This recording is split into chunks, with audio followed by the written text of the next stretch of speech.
Lectura del resumen, capítulo 1, Biología, el método científico y la psicología, del libro Biología evolutiva humana, escrito por Raúl Montenegro y Alejandra Sarach. Historia de la biología. En el primer milenio antes de Cristo, en Grecia, existía la biología como conocimiento organizado. En la Edad Media se realizaron por primera vez herbarios y bestiarios.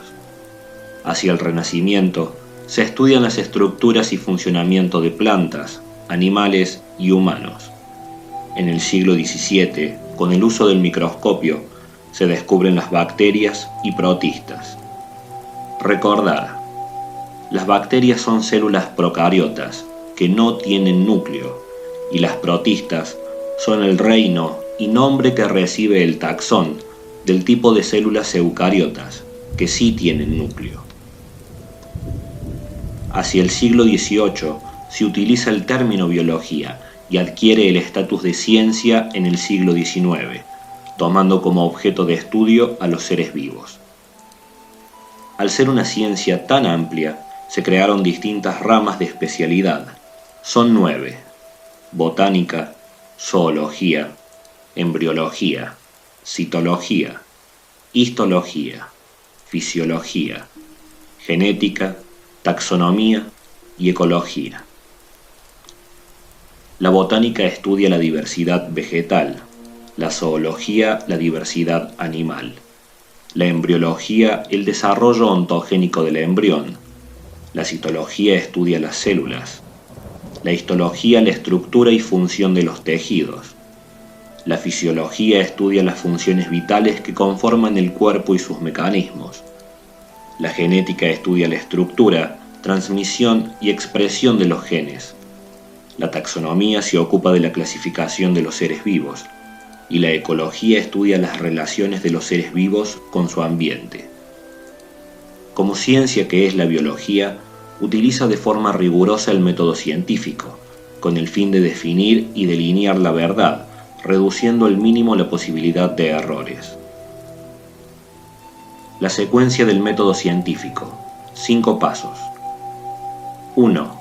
Planteo del problema. Se describe el problema que se quiere estudiar. Podría resumirse a una pregunta por responder. 2.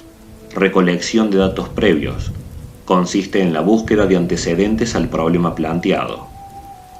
3. Formulación de hipótesis. Se plantea una posible respuesta al problema sobre la relación de no más de 3 variables. 4. Verificación de hipótesis. Se contrasta la hipótesis con un concienzudo experimento para obtener datos y analizarlos. 5. Conclusiones. Los resultados obtenidos darán la información para hacer inferencias sobre la verdad del problema planteado. Los resultados pueden publicarse pasando por un control de calidad y validez científica, además de someterse a la replicabilidad. Relación de la biología con la psicología. Psicobiología. La psicología pretende describir, explicar, predecir y controlar o cambiar la conducta.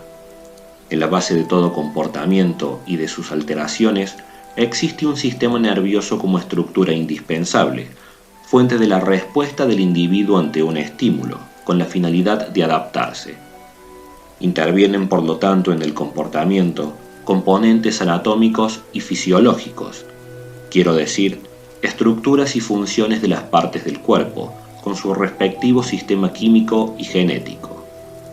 Además de todo esto, al individuo lo atraviesan factores sociales y ambientales, experienciales y aprendidos, endógenos y exógenos. La psicobiología o biopsicología es la aplicación de los principios de la biología al estudio del comportamiento animal y humano.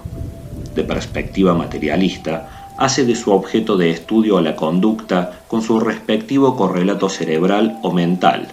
Ejemplos de ello son los estudios sobre la hemisfericidad cerebral, el lenguaje, la razón, el individuo, la conciencia. En resumidas cuentas, intenta explicar la conducta en términos neurobiológicos. Las características anatómicas y fisiológicas son consecuencia de factores filogenéticos y ontogenéticos.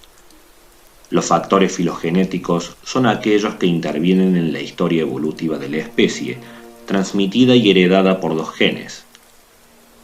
Y los factores ontogenéticos son las circunstancias internas y ambientales que modulan el desarrollo del individuo en su único ciclo vital. Es tan amplia la diversidad genética y ambiental que la interacción de estas dos variables hace que ningún individuo sea igual a otro. Terminamos la lectura del resumen, capítulo 1, Biología, el método científico y la psicología, del libro Biología evolutiva humana, escrita por Alejandra Sarach y Raúl Montenegro.